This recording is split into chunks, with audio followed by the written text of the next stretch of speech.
saw him as a depressing sight. Joyless, unanimated, with a damaged character and a broken spirit.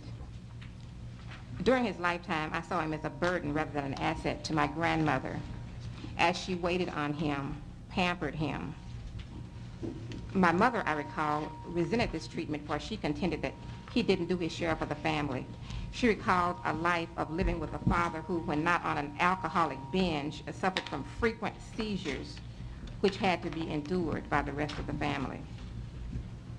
My uncle, on the other hand, did not seem resentful, but I often thought he must have been disappointed in a father incapable of playing a simple bat and ball game or merely offering a positive life outlook.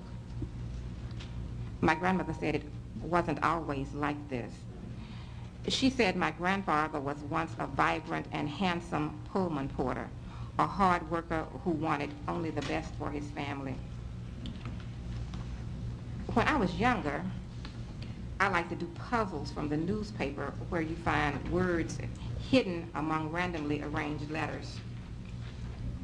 Since my grandfather spent most of his time sitting alone, he would sometimes complete these puzzles together. We would sometimes complete these puzzles together, and eventually he began saving them in a neat stack and worked on completing them himself. In the springtime, I saw him take brown paper bags and make kites for the kids down the street. He once made a pen for my pet rabbit.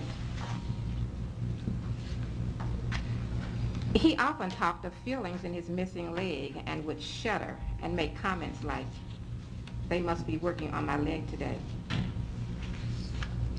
Years later, when I was home on breaks from college, the sight of my grandfather was horrible. He seemed useless and frail. He had lost more of life's joy. He seemed angry and sad. The pain was obvious, and he was sometimes furious and irate, mean and spiteful. I often have dreams about my grandfather. Before his death, I had a dream that he was in his old house in a coffin, open with the body in full view, dead but alive somehow. After his death, another dream revealed him through a doorway, sitting in his wheelchair, looking feeble, yet in good spirits. He seemed to have a newfound joy, laughing and joking with male friends. When Eileen Wilson presented my family with the facts that this man was indeed CAL-3, a human nuclear guinea pig, I wondered, could this be the reason, the origin, the root cause of this depressed character that I considered all along to be my grandfather? He lived over 40 years without a zest for life and with a pain I imagine was without equal. For I understand that the reality of life for the African American man in the 1940s was already a predetermined bleak one, dictated by the white man's tyrannical power of economics, politics, and to a certain degree basic freedom. Being born a black male was already a handicap. Having a limited education was a further handicap.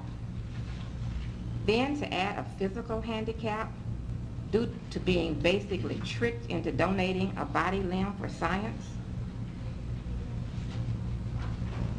With all of this in mind, I now understand how alcohol could relieve his reality, how depression and schizophrenia could take control of his life, how his feelings of hopelessness shattered such a promising future. In my most recent dream, I saw my grandfather with both legs, standing with confidence and strength of character I never saw in real life. He had a young appearance. He had a look of joy on his face, and he seemed content. This statement is signed April D. Whitfield, granddaughter of Elmer Allen, March 15, 1995. Good afternoon.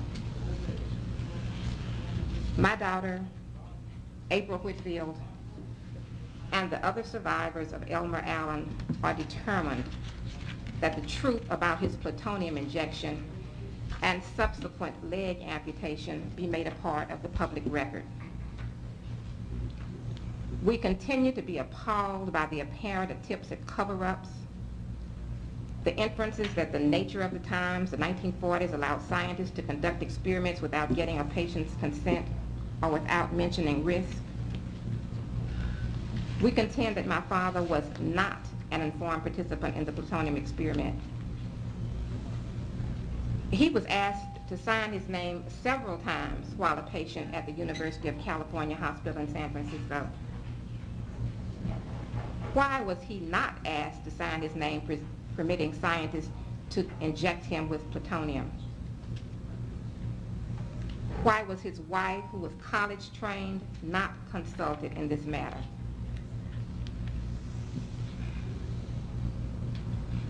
It is my hope that history will not be rewritten in committees who claim that they do not understand the actions of the scientists of the 1940s, those who claim that a poor and disenfranchised African-American man could not be hoodwinked by his doctors.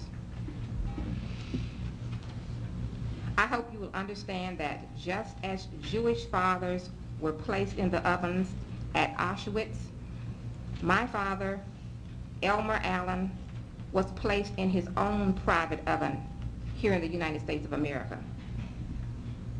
He was left there for 44 years, and the scientist occasionally took a peek inside to see if he was still alive.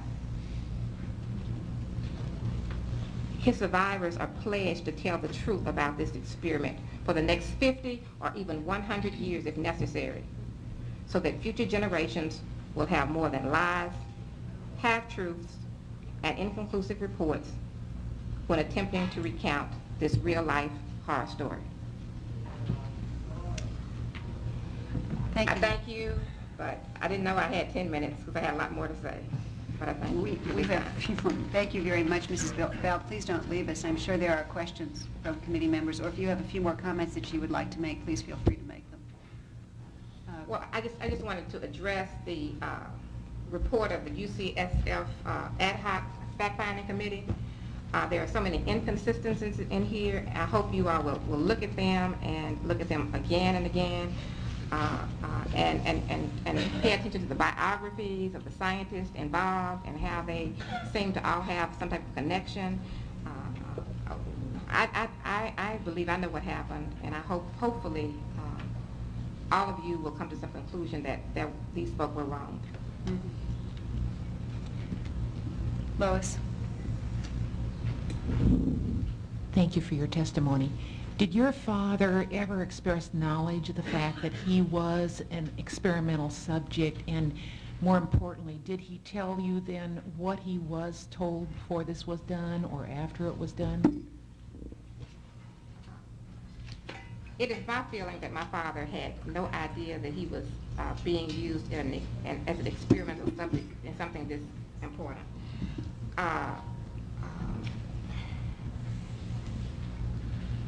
It's really hard to explain because most of the things that my father said, nobody paid attention to. It was known, and my mother explained to us about his initial accident when he was thrown from the train, and it was always our contention that the leg had to be amputated because surgery would not permit it to be healed properly. So we grew up, my brother and I grew up thinking that the leg was amputated because it could not be repaired. My father often said things that didn't make sense, and usually it was when he was inebriated. He would say things like that he knew that the doctors that were working on him to know what they were doing. It was his contention that they were young people, and knowing that UCSF was a teaching hospital, we always thought he was talking about the interns that didn't know what they were doing. But he says, when you find somebody that starts running in and out, and he recalled that they were running in and out of his room at a certain time, that perhaps they didn't know what they were doing and had made some type of mistake.